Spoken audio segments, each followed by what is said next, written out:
गोपीजनों ने कहा था कि तुम्हारा अवतार इसीलिए हुआ है। गर्ग जी ने कहा था ये शिव श्री आधास्यत गोप गोकुल नंदना अनेन सर्व दुर्गाणी मंजस्तरिष्यत। नंद, ये जो लड़का है ये शिव ये कल्याण करेगा। सारे ब्रज में गोप गोपी उनको आनंदित करने वाला होगा और अनेक इसके द्वारा तुम सारे कष्टों को दुर्गों को पार कर जाओगे।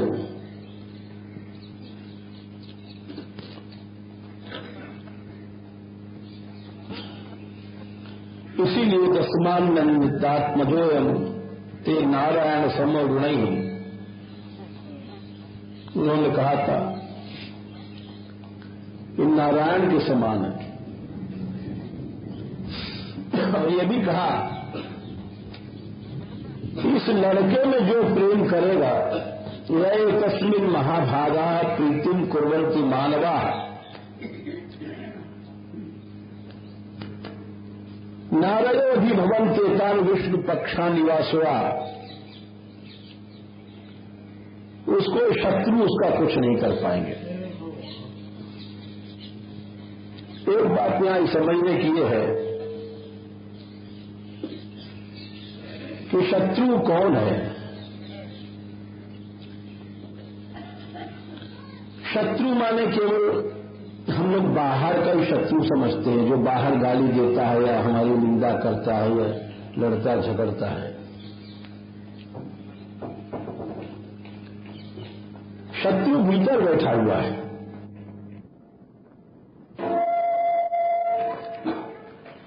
और इसका इस जीव का सबसे बड़े जितने शत्रु भीतर बैठे हुए हैं, हमारे तुम्हारे हृदय में, बाहर नहीं है। बाहर के शत्रुओं को हम शत्रु समझ करके लड़ते मरते झगड़ते हैं और भीतर के शत्रु जो हमको लूटते हैं, जो हमको भगवान से दूर करते हैं, उनको नहीं जान पाते, उनको समझ नहीं पाते। बस यही जीव का ज्ञान है।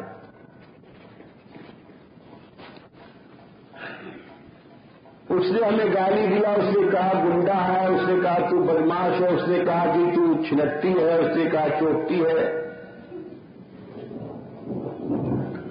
बस इसी के पीछे आदमी लड़ता है, मरता है। और जो शत्रु यहां भीतर बैठे हुए हैं उनको खोज नहीं पाता है, उनको ढूंढ नहीं पाता है, समझ नहीं पाता है और दिन रात भीतर बैठे बैठे काट रहे हैं। प्रहलाद जी ने कहा था कि कोई कोई मां का लाल होता है जो भीतर के शत्रुओं को देखता है, जान ही नहीं पाता भीतर कितने बैरी हैं। और बाकी सारा संसार अंधा है।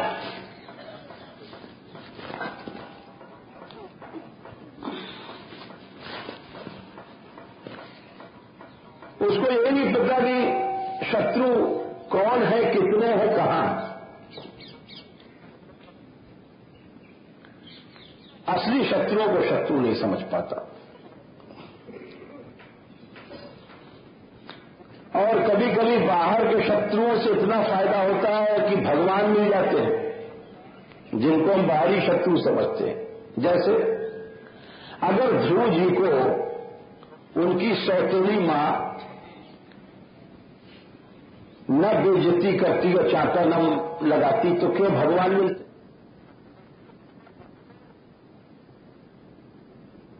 कौन समझ सकता है इस बात को? वो जी नहीं समझ पाए।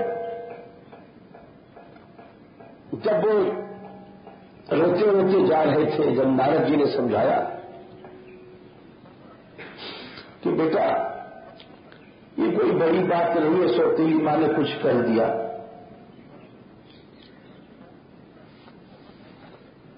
लेकिन ध्रुव जी नहीं समझ पाए।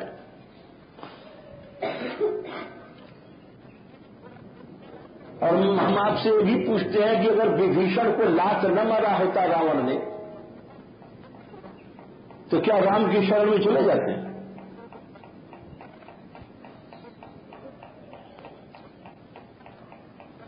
इसीलिए शत्रु कौन है इसको समझ ही नहीं सकता कोई आदमी। ये देखा जाता है कि जैसे विभीषण को रावण ने लात मारा और उसके फलस्वरूप राम मिल गए,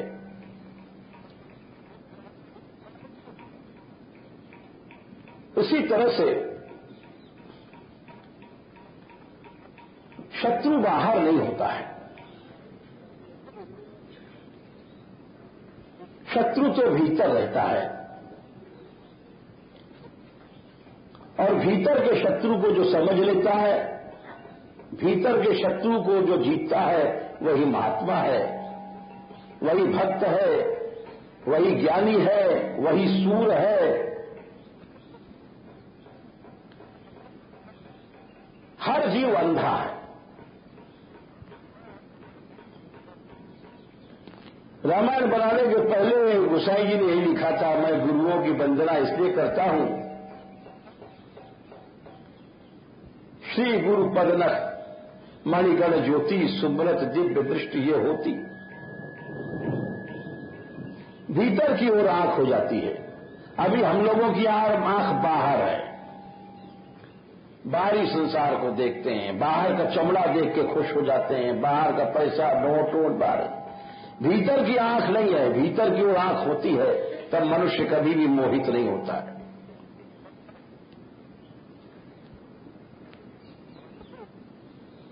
प्रहलाद जी ने एक बात बड़ी सुंदर कही थी। जिस समय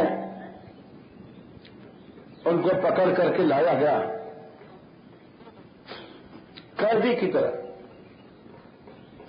कोई गलती नहीं, कोई पाप नहीं, भजन करते थे।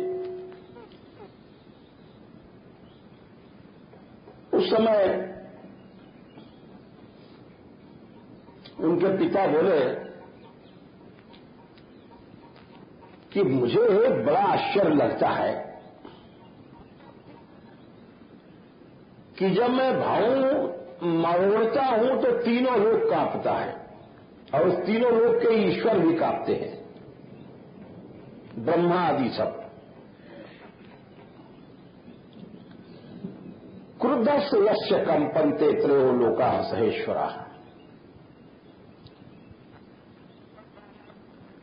और ऐसे मेरे सामने इस जगत विजयी तीनों लोक को जीतने वाला उसके सामने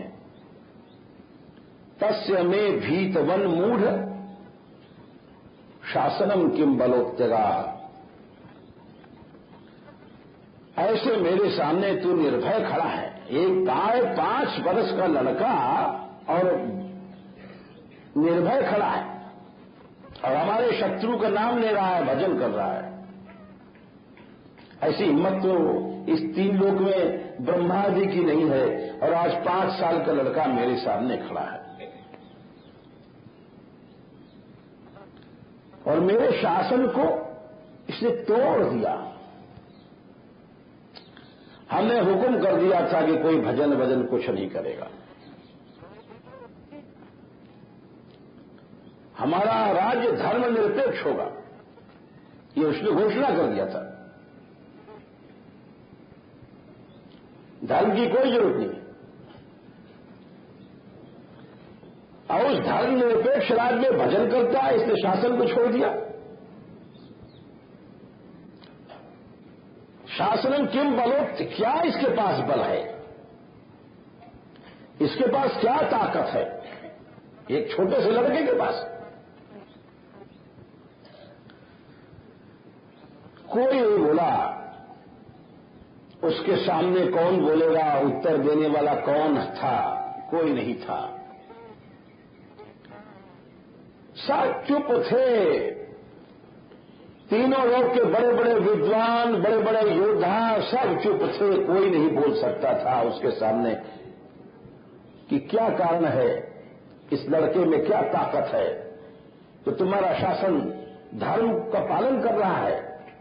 धर्म रहित राज्य में जहां धर्म करना गुनाह है, धर्म करना पाप है, वहां धर्म आचरण करता है, ये राज्यद्रोह हो गया। प्रहलाद बोले,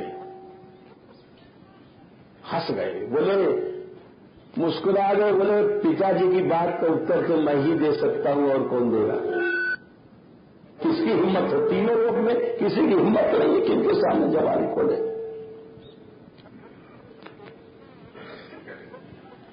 बोले वहां पर राजन कहा है, पिताजी नहीं कहा है।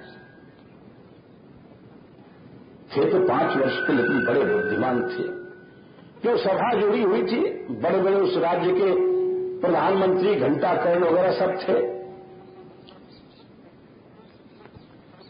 सब अधिकारी वर्ग थे जो भगवान मानते थे हिरण्यकश्यपु को। भगवान हिरण्यकश्यपु बोले जाते थे। तो कौन बोल सकता था? प्रहलाद बोले, मैं बोलता हूं। प्रजा सुन रही है, सारे मंत्रीगण सुन रहे हैं। और वो बोले कि पिता राजन, जो आपने पूछा कि मेरे पास क्या ताकत है, तो उसका जवाब सुनिए। न केवलम में भवतश्च राजन, आप ये पूछिए राजा जी, आप तो यही पूछ रहे हैं कि इस लड़के में ताकत कहां से आई, और मैं उत्तर देता हूं, मुझ में और आप में जो ताकत है वो कहां से आई। आप जो बोल रहे हैं, आप कहां से बोल रहे हैं, किसकी शक्ति से बोल रहे हैं, किसकी शक्ति से इसे हाथ उठा रहे हैं, किसकी शक्ति से शासन कर रहे हैं।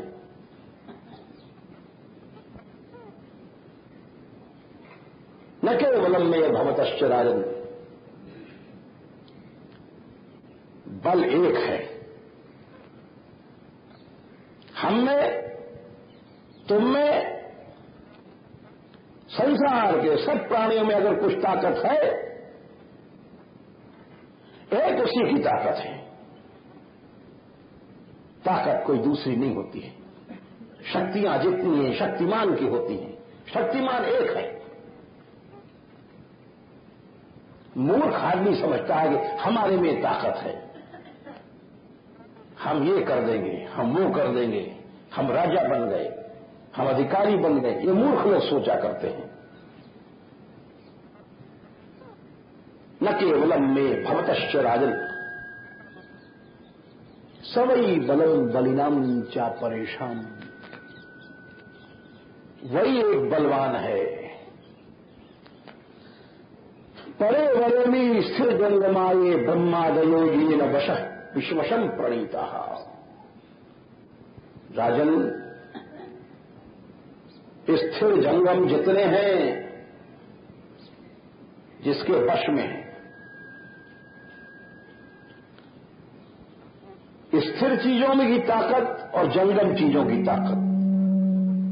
ताकत 2 प्रकार की होती है। स्थिर चीजें क्या है? जैसे समुद्र है, समुद्र में कितनी ताकत है, पहाड़ में कितनी ताकत है, समुद्र को कोई हटा नहीं सकता है। ऐसा संसार में कोई नहीं है।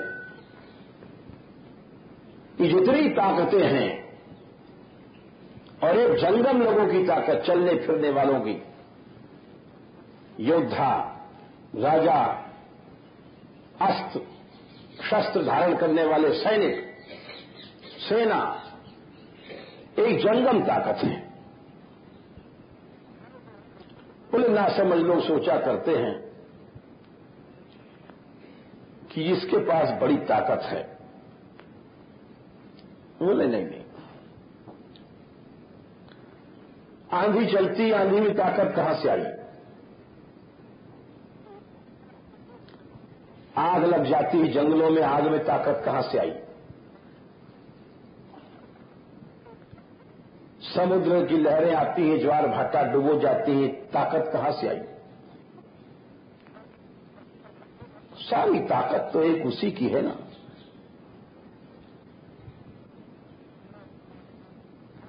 और जो आपने कहा कि मैंने तीनों लोग जीत लिया है, ब्रह्मा आदि भी मेरे सामने खड़े नहीं हो सकते हैं, तो सुनिए, तीनों लोग को जीत लेना, ये सब तो छोटी बात है राजन। भीतर जो डाकू घुसे हुए हैं, इनको जीतना असंभव है। एक पहलवान भी देखो तो जाता है, कुश्ती लड़ता है, 10-10 हजार आदमी हैं, कुश्ती देख रहे हैं, और निकलता है सिंह की तरह, जाके कुश्ती मारता है और पटकता है, चित्त करता है, लोग ताली बजाते हैं, माला पहनाते हैं, रुपया देते हैं, भेंट देते हैं, अखबार में फोटो छपती है।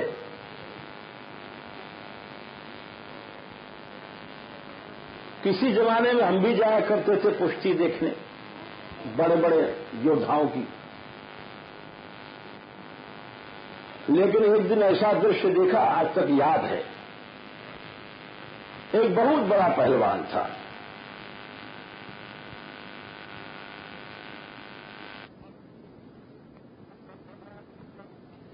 हमने उसको देखा पानी पीता था तो बाल्टी इतना बड़ा 10 किलो की, तो ढोर समझो बिजार, गिलास से क्या उसका पानी पेट भरेगा। उसने पानी मांगा तो लोग बहुत बढ़िया बाल्टी में इतना लाए, वो चढ़ा गया। हम वहीं खड़े थे, हमको जरा शौक भी था ये सब चीजें, जो नई वो जो विभूतिमान लोग होते हैं। फिर उसके बाद में सब जब दंगल वंगल हो गया, सब लोग चले गए, वो भी अपने 2-4 साथियों को लेकर जा रहा।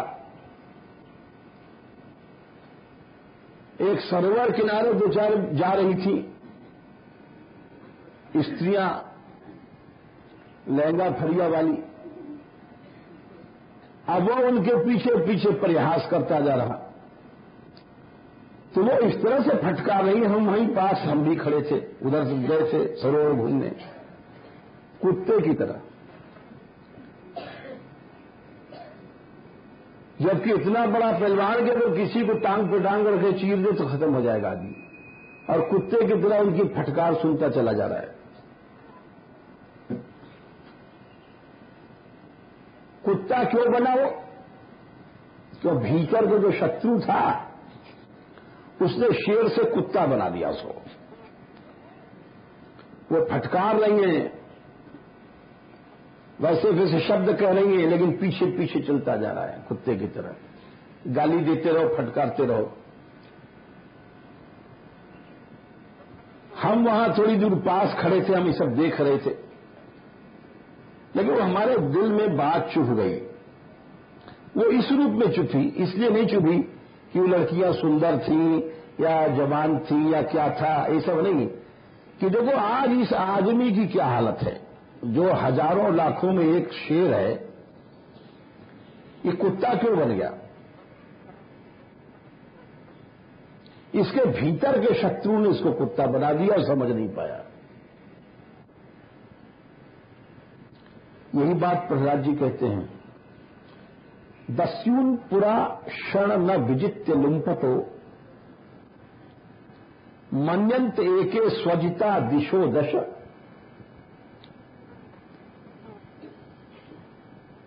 चितात्मनो ज्ञस्य समस्य देहिनाम साधो स्वमोह प्रभवा कुतः परे। क्या बात कही प्रहलाद जी ने। ये हमको उसी समय श्लोक, यानी जब इस श्लोक को कहते हैं तो वो रील सिनेमा याद आ जाता है दिमाग में, क्योंकि हमने आंखों से देखा, जो आंखों से देखी बात होती है याद आ जाती है। तो जब मैं इस श्लोक को पढ़ता हूं वो सारा दृश्य सामने आ जाता है। कि कितनी देर तक फटकार कुत्ते की तरह सुनता रहा और कितना बड़ा था कि एक बाल्टी में तो पानी पी गया 10 किलो ढोर की तरह, और खाना पीना क्या खाता होगा। हम तो बहुत देर उसके पास ये सब देखते तमाशा बैठे रहे। प्रहलाद जी बोले कि दस्युनपुरा राजन 6 डाकू हैं हमारे आपके भीतर, ये 6 शत्रु हैं।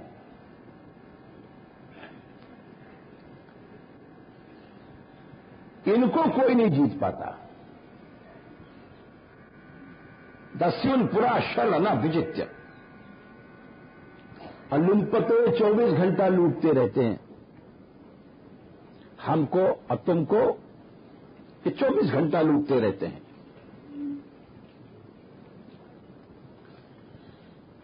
दिन रात लूटते हैं। ऐसा नहीं है कि डाकू तो चलते हैं रात में, ये 24 घंटा सोते जागते लूटते रहते हैं। दस्युनपुरा शरण न विजित्य लुम्पतो मन्यन्ते एके विजिता दिशो दशा। और इनको बिना जीते लोग समझते हैं कि हमने दसों दिशाएं जीत लिया है, हमने इतने देश जीते। दिशोदश माने तीनों लोग जीत लिया। मन्यन्ते के विजिता दिशोदश, लेकिन भीतर के डाकुओं को नहीं जीत पाए। और देखो राजन, जिसने भीतर के शत्रु जीत लिए, जितात्मनो यस्य समस्य देहिनाम साधु स्वमोह प्रभवा कुतः परे, उसकी पहचान हो जाती है, उसमें मैं मेरा तेरापन घट जाता है, भक्त हो गया, ज्ञानी हो गया। पढ़ने लिखने से भी कोई लाभ नहीं रहा कि जब तक माया की वृत्तियां मेरा तेरा हैं। विरक्त बनने से भी कोई लाभ नहीं रहा, साधु बनने से भी कोई फायदा नहीं रहा, क्योंकि मैं और मोर तोर तय माया, मेरा तेरा मैं, यही तो माया है, और ये हमारे घुसी भई है, तो हमको फायदा क्या रहा।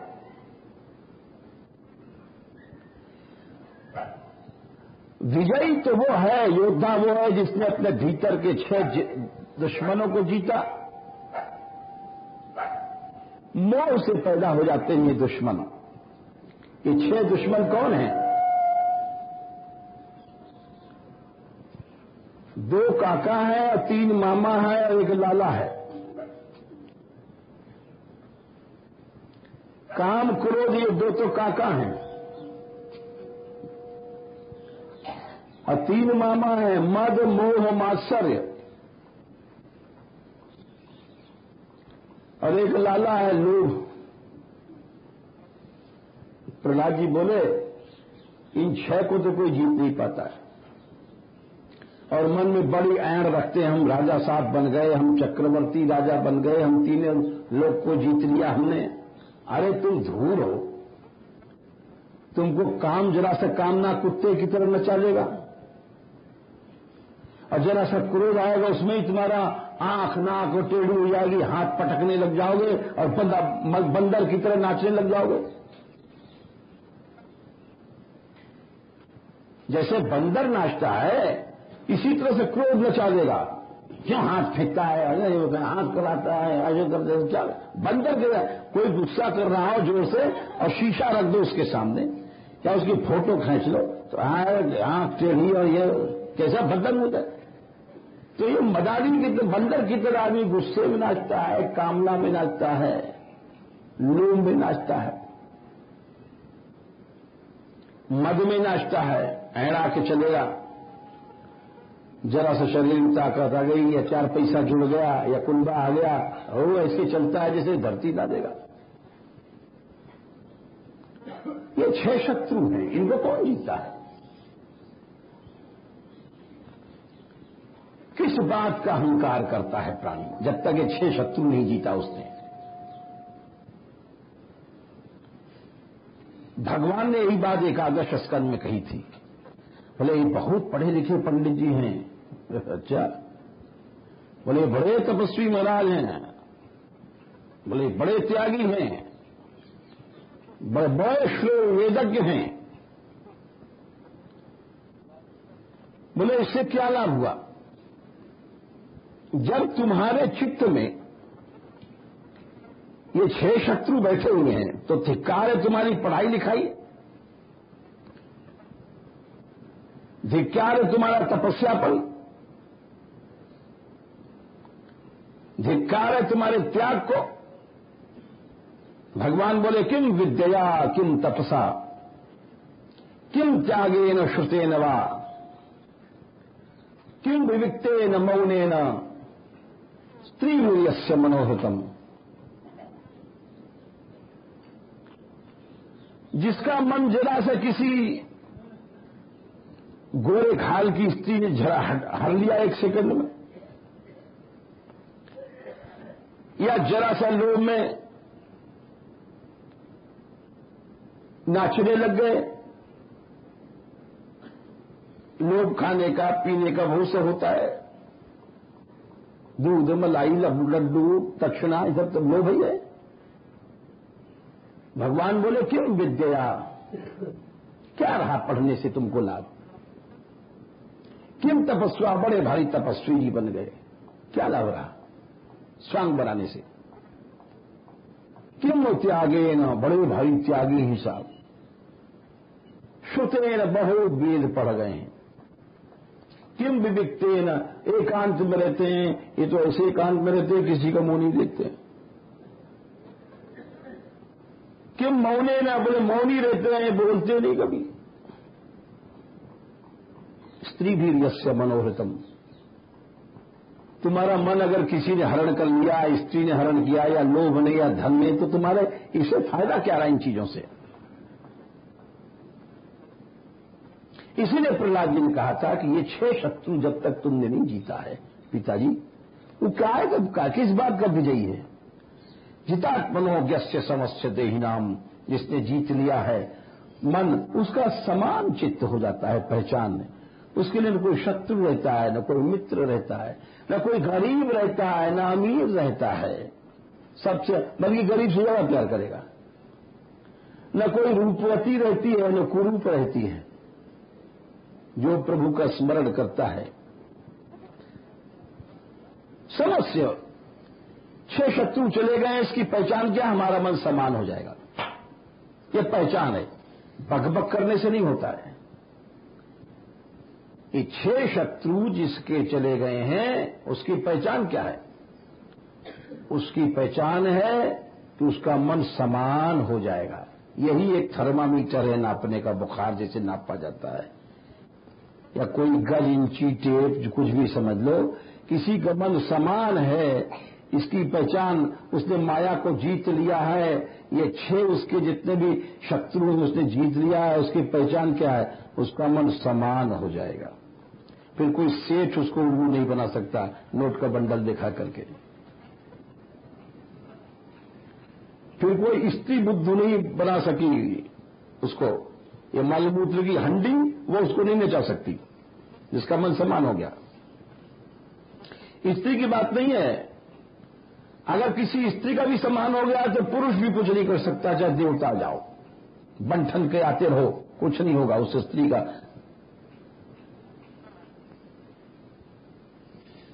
जैसे स्त्रियों का मन होता है, शुद्ध स्त्रियों का, सतियों का, 1000 चक्कर लगाते रहो, उनके मन को हिटलाने वाला कोई है ही नहीं, पैदा ही नहीं हुआ। उदाहरण देते हैं गोस्वामी जी की, जैसे सीता जी के स्वयंवर में धनुष कोई उठा नहीं पाया, रावण बाणासुर जैसे भी चले गए, वैसे ही शुद्ध स्त्री का, सती का मन होता है।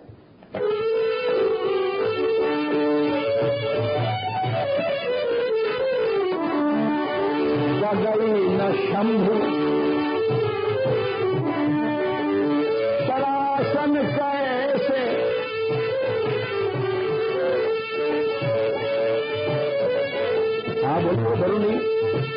शंभू का शरासन धनुष हिल नहीं रहा है। डगई न शंभु शरासन कैसे,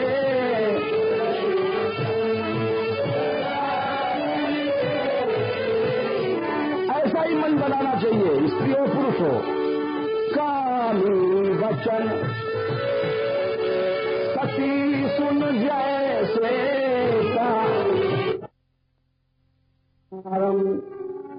बलम दर्पण,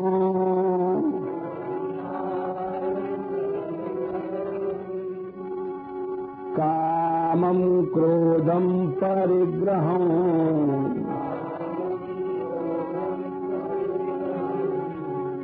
विमुच्य निर्ममः शांतो,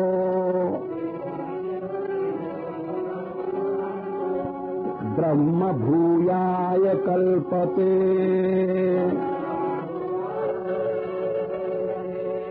ब्रह्म भूयाय भगवान बन गया, इसीलिए संतों को भगवान कहा जाता है। और क्यों भगवान कहा जाता है? भाई कोई मनुष्य भगवान कैसे बन जाएगा? मनुष्य भगवान नहीं बन सकता, लेकिन भगवान कहते हैं बन सकता है। संत को भगवान कहा जाता है अगर ये ऐसे लक्षण है। तब क्या लक्षण है? इतनी चीजें छूट जाए, समझ लो अहंकारम बलम, हम इतने ताकतवर हैं ऐसा सोचना। अरे हमें इतना पैसा है, हमें इतनी बड़ी शरीर में ताकत है, हमारे में जैसे हम लोग भी हैं। क्या करते हैं अहंकार में? फिर एक शाप दे दूंगा भस्म हो जाएगा। अब ये असुरों का लक्षण है। इसके माने हम असुर बन गए। अरे भस्म क्या कर दोगे? छींक पाद तो तुम रोक नहीं सकते हो, भस्म क्या कर दोगे? अभी दस्त लग जाए हरा तो नहीं रोक पाओगे, अब भस्म करने लग गए तुम। ये सब नासमझी की बातें। अहंकारम बलम दर्पम घमंड, कामम कामना, हर चीज की कामना, खाली एक स्त्री की कामना नहीं होती है, खाने की पीने की। एक महात्मा थे आज तक नहीं आए, वो कह गए थे जब हम मारुति गाड़ी ले लेंगे जब आएंगे आपके पास मारुति पे चढ़ के। अब न सुसरी मारुति आई न वो आए बेचारे। अब बताओ, मारुति की कामना में वो छोड़ गया उन्होंने। अब क्या कहा जाए? अहंकारम बलम दर्पम कामम कामना और क्रोध और परिग्रह संग्रह, ये सब छोड़ करके निर्मम हो जाए, ममता नहीं रहे, मेरापन, ये मेरा है, हमारा अधिकार, मेरापन नहीं रहे किसी जगह। जैसे गृहस्थ का रहता है कि हमारा लड़का है, वैसे हम भी सोचते हैं कि हमारा चेला है, ये हमारी चेली है। ये झगड़ा लगा रहता है, हमारी कुटिया है, ये कमंडल हमारा है, तुमने कैसे ले लिया बिना पूछे, ये सोटा हमारा तने कैसे छुआ। यहां तक होता है गड़बड़ मामला। अरे अब सोटा ही पे तुमने ममता जोड़ दिया। ममता तो शरीर से भी हटानी है। तो बोले ऐसी जब सब चीजें छूट जाए तो विमुच्य निर्ममः, शांत हो जाता है और ब्रह्म भूया भगवान बन जाता है, उसको भगवान कहते हैं। अहंकारं बलम दर्पं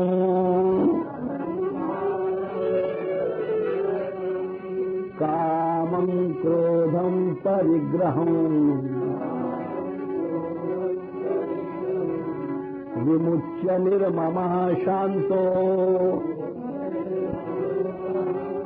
ब्रह्म भूयाय कल्पते।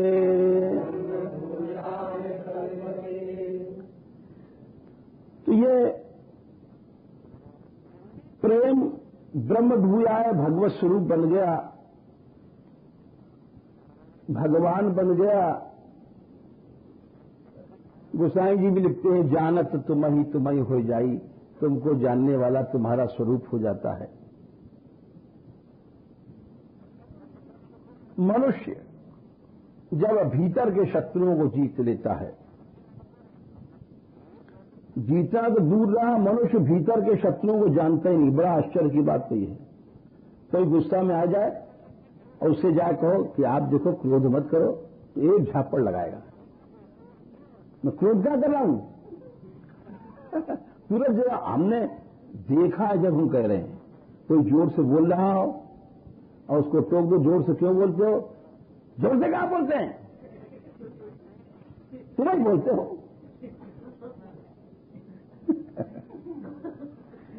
यानी किसी को टोक के देख रहे हो आप, झगड़ा हो जाएगा। इसी तरह से किसी कामी से कह दो, मान लो कोई लड़का चक्कर लगा रहा है आपके घर के पास, कि भाई तू क्यों चक्कर लगाता है, वो भी लड़ेगा, उसके माँ बाप भी और लेके उठेंगे, तो हमारे छोरे से कैसे कही, और लठ जल जाएगा। और बात सही है, किसी के अवगुण को टोक के देख लो, बस बैर हो जाएगा। किसी के भी टोक के देख लो, अपने बेटा को देख लो, अपनी बेटी को देख लो, अपने बहू को टोक के देख लो, जब भनभना रही हो, जब उसे कहो शांत रहो, फिर देखो आप क्या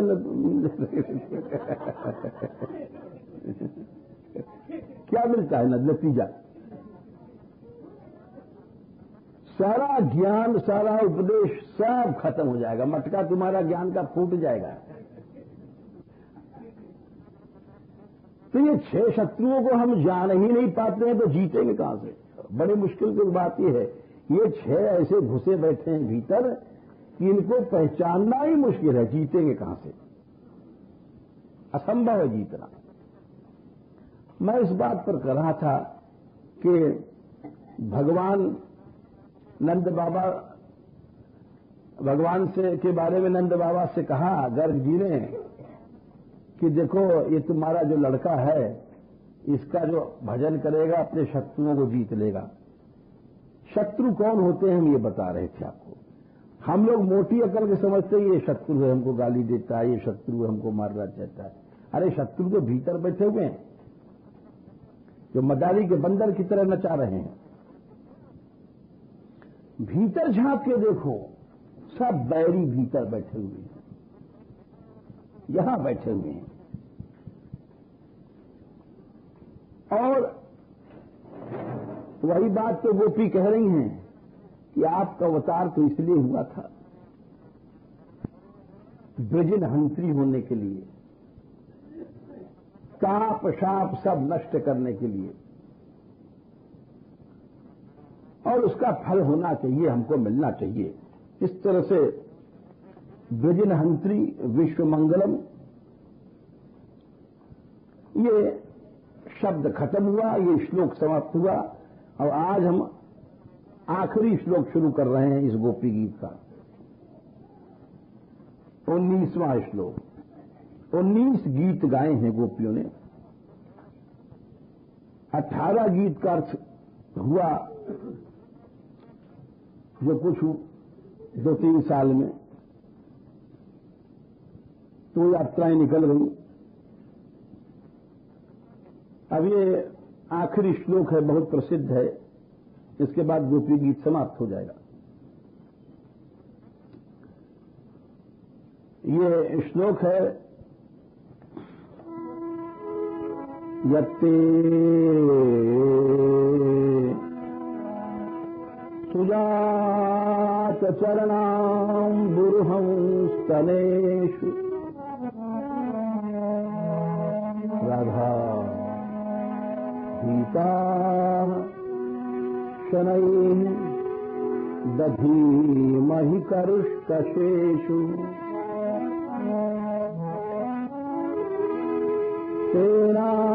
तेनाटवीमतसि तद्व्यथतेन किंचित् पूर्पादिभिर्भ्रमति धीर्भवदायुतां नः।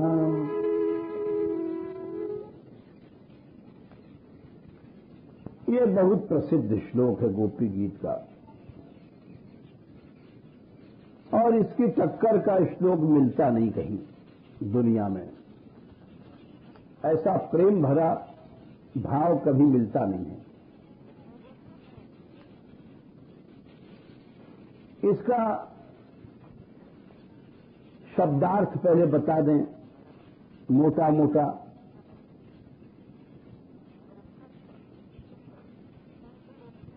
गोपियां कहती हैं कि हम जब अकेले में आपसे मिलती थी तो आपके चरण इतने कोमल हैं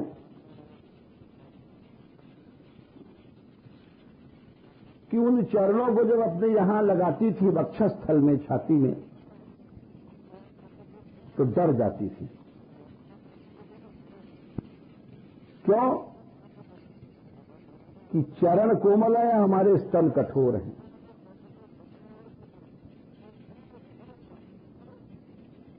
जरा इस प्रेम की ऊंचाई को समझते चलिएगा। यत माने जो, ते माने तुम्हारे, सुजात सुंदर पैदा भय या प्रकट भय। चरणांबुरु माने चरण कमल हैं, सुंदर चरण कमल हैं। यत्ते सुजात चरणांबुरहम स्तनेषु, अपने स्तन पर भीता डर जाती थी लगाते लगाते। शनैः छूती थी, धारण करती थी दधीमहि। कर कक्षेषु, हमारे स्तन बड़े कठोर हैं इसलिए डर जाती थी। तेना तवीम अटसी, उन्हीं चरणों से तुम अटवीम माने जंगलों में अटसी घूमते हो। कहां घूमते हो? कूर्पादिभुर, कंकड़ आदि में, रात का समय है, कंकड़ कांटों में। धीर हमको धीरज नहीं है। धीर भ्रमति, हमारी बुद्धि चक्कर खाट रही है। भवद आयुषाम, क्योंकि तुम ही हमारे जीवन हो। ये इसका शब्दार्थ है, मोटा मोटा अर्थ है। इसी की व्याख्या अब चलेगी।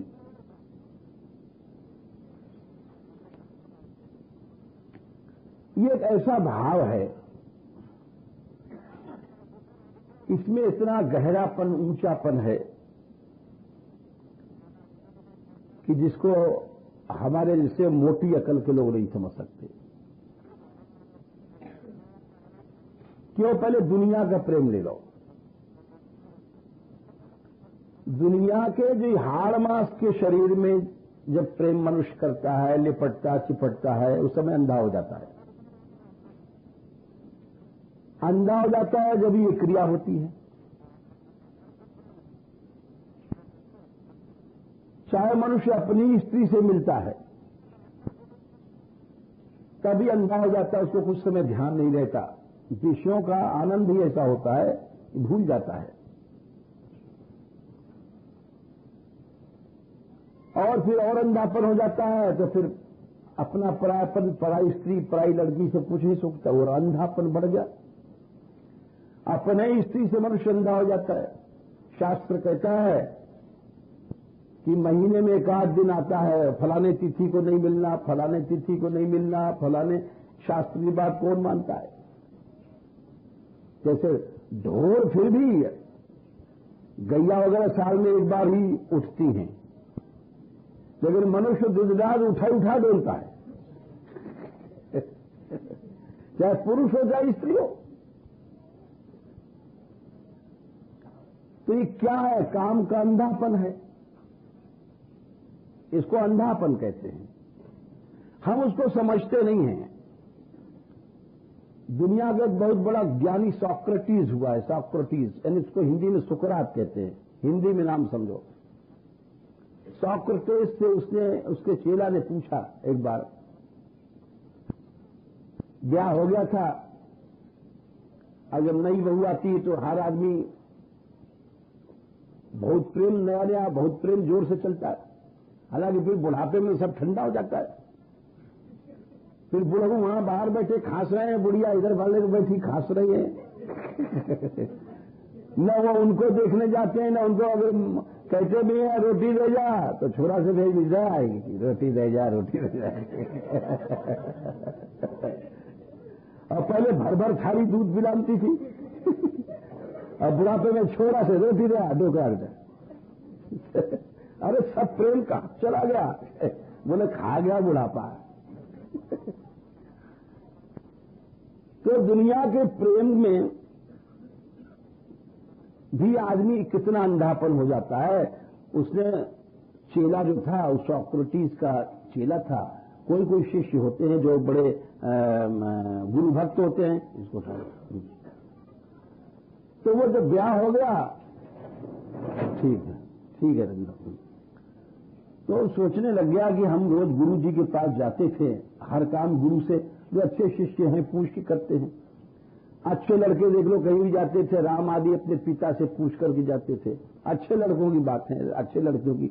आजकल तो पिता रोक दे अपने लड़की को, लड़का को, तो घुर्राते हो रहे हैं कि क्यों हमारे बाप ने रोका। उस जमाने की बात कर रहे हैं। तो वो अपने गुरु के पास गया और उसने पूछा कि महाराज हमारा ब्याह हो गया है,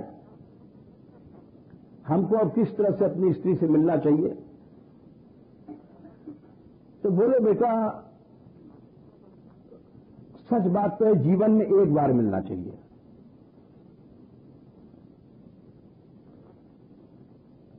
वो शिष्य सच्चा था, बोले गुरुजी अगर मन नहीं माना ये तो बहुत कठिन है। बोले तो साल में एक बार मिल लो, जैसे सिंह है उस साल में एक ही बार सिंघनी के पास जाता है, या ढोर चौबे भी साल में एक बार हो। अगर दोबारा सिंह चला आया तो सिंघनी उसको फाड़ के खा जाएगी। शेर की हिम्मत नहीं दोबारा चला जाए, अरे जब ही तो सिंह पैदा होता है। फिर शिष्य बोला गुरुदेव अगर साल भर में एक बार से भी मन नहीं माना तो? भाई जो शिष्य है वो तो सच बोलेगा ही। गुरु से कपट और मित्र से चोरी, ऐसा तो नहीं करते हैं लोग, जो सच्चे लोग होते हैं। तो उनका अच्छा बेटा एक काम करो, कफन पास में रख लो और महीने में एक बार मिल लिया करो, मतलब बहुत जल्दी मौत होगी।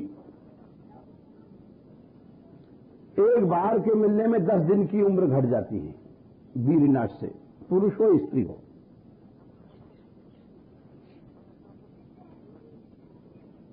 इससे आगे मत पूछो। एक महीने में एक बार मिलने में कफन रख लेना चाहिए पास में। इसके माने कि और जो ज्यादा मिलता है उसको चाहिए लकड़िया अकड़िया तैयार कर ले।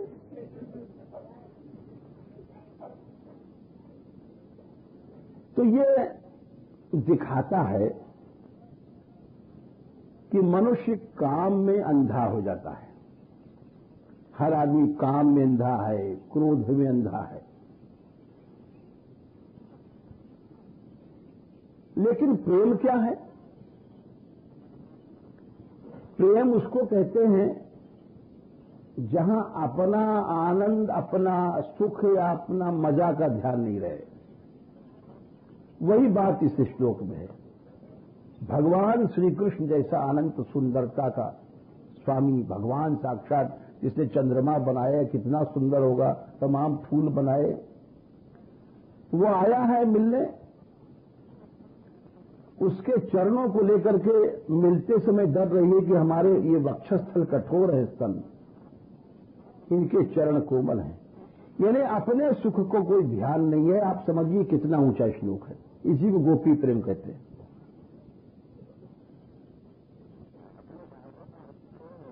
अपने जो प्रभु है प्रेमास्पद, उनको कष्ट न हो जाए, इसी को प्रेम कहते हैं।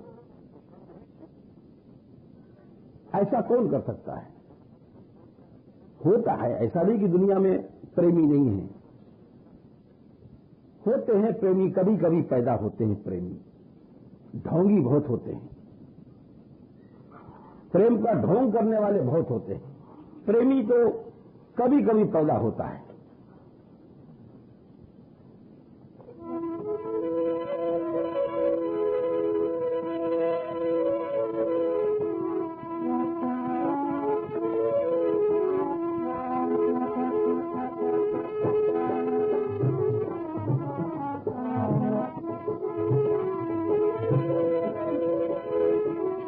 आखिर ये तन जाएगा,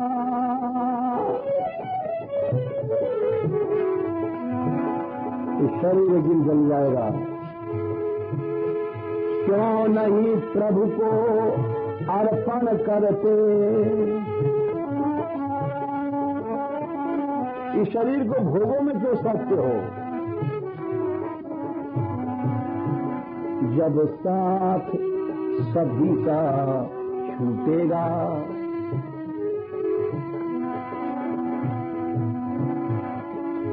फिर क्यों सबका संग तुम करते? हर चीज छोड़ रही है, हम कहते हैं हमारी बहू है, हमारा लड़का है। ये शरीर भी तुम्हारा छूट जाएगा। जब सभी वस्तु प्रभु की, फिर तुम कैसे मालिक बनते? अरे नकली चोंगा पहर प्रेम का,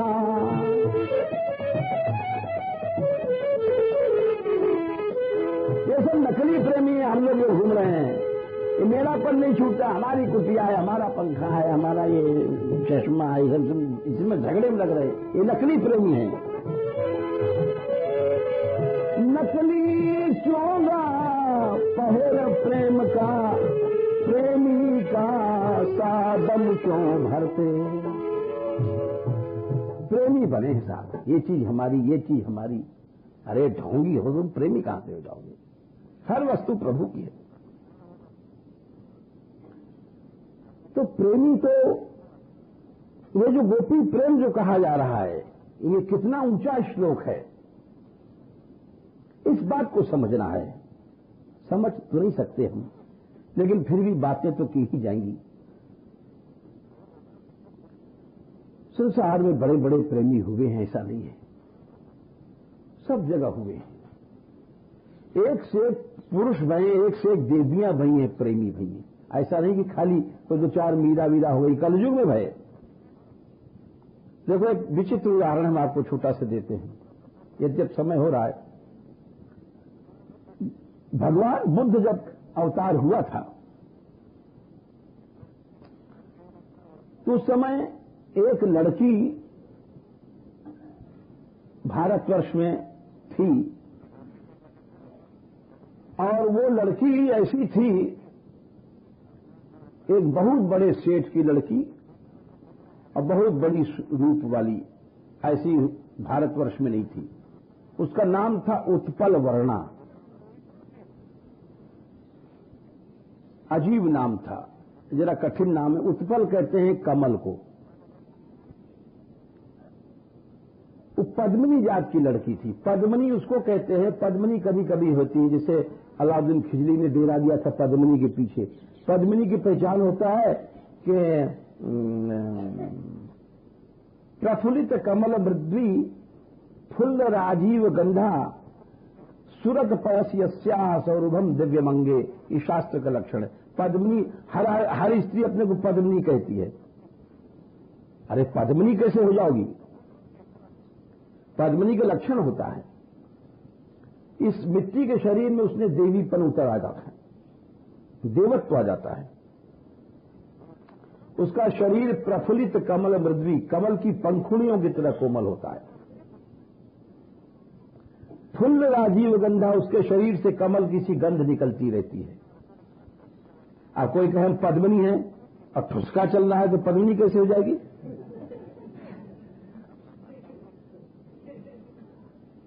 फुल्ल राजीव गंधा, जिसके शरीर से फुल्ल राजीव कमल के समान गंध निकलता हो, उसको हर आदमी अपने को पद्मा पद्मिनी बनेगा, कैसे कम? और यहां तक कि सुरत पयस यस्याह सौरभम दिव्य मंगे, जो कामवारी निकलता है उसमें भी कमल की खुशबू आती है, उसको पद्मिनी कहते हैं। हम लोग विश्वास नहीं करेंगे तो हम लोग तो समझेंगे गप पे, क्योंकि आजकल ऐसे कोई न आदमी है न कोई स्त्री है, लेकिन ऐसी भाई है। तो ये जो उत्पल वर्णा था, उत्पल कमल की, इसकी शरीर से कमल की खुशबू आती थी, उसके पसीने से कमल की खुशबू आएगी, कामवारी से खुशबू आएगी, तो उसका नाम था उत्पल वर्णा। आप सोचो कितनी सुंदर होगी वो। तो अब हल्ला मच गया सारे भारतवर्ष में कि फलाने सेठ की लड़की उत्पल वर्णा पद्मिनी है। अब साहब जितने भौरा लोग टूटे, बड़े बड़े राजा के राजकुमार सोचने लगे हमारा ब्याह इससे हो जाए। बड़े बड़े सेठ लोग अपने आप ही वहां पहुंचे मंगनी करने के लिए। जाएगा बेटी वाला, लेकिन बेटा वाले अपने आप ही दौड़ में लग गए और ये हालत हो गई कि युद्ध हो जाएगा। बड़े बड़े राजकुमार लोग पहुंचे, बोले हमसे कर दो इस लड़की का ब्याह, नहीं तो हम नष्ट कर देंगे इस देश को। वो कहे हमसे कर दो। अब बड़ा भारी चक्कर। अब लड़की एक, अब मांगने वाले 50 और सब फौज लेके तैयार। तो पिता ने कहा अपनी लड़की से, बेटी हम क्या करें, किसी को भी हम देंगे, एक को तो देना पड़ेगा। तो ये निश्चय है कि कम से कम 4-5 हमले हमारे पर होंगे, घर भर तो सब नष्ट हो जाएगा। तुम जो कहो वो करें, तुम जहां जाना चाहो हम तुमको भगा दे, गुप्त रूप से डोली में लेकर के किसी जंगल में। हालांकि हमारे ऊपर भी हमला होगा, हम भोग लेंगे जो कुछ होगा। तो कैसी कैसी लड़कियां होती हैं, ये उदाहरण दे रहे हैं। कितनी तो सुंदर थी और जवान। उसने कहा पिताजी न तो आप हमको जंगल में भगाइए और न तो किसी से ब्याह कीजिए। बोले ब्याह नहीं करेंगे तो क्या बेटी यहां घर हमला होगा घर में? नहीं, आप कुछ मत कीजिए, मुझको ले चलिए आप दर्शन कराने भगवान बुद्ध के पास। बोले अच्छा। बोले चलो। रथ ऊपर आने जमाने में रथ होते थे, सब फौज फाटा लेके गई भगवान बुद्ध के पास, चरण पकड़ लिया। भगवान बुद्ध से बोली बुद्धं शरणं गच्छामि, ये मंत्र वहां बोला जाता है। संघं शरणं गच्छामि, धम्मं शरणं गच्छामि, ऐसे पांव पकड़ लिया। भगवान बुद्ध बोले क्या है? फिर उसने ही कहा, बोले तुम क्या चाहती हो? हां, जाने के पहले उसने बाल मुड़ा दिए थे सब, उसके बाल जो थे पांव तक लटकते थे।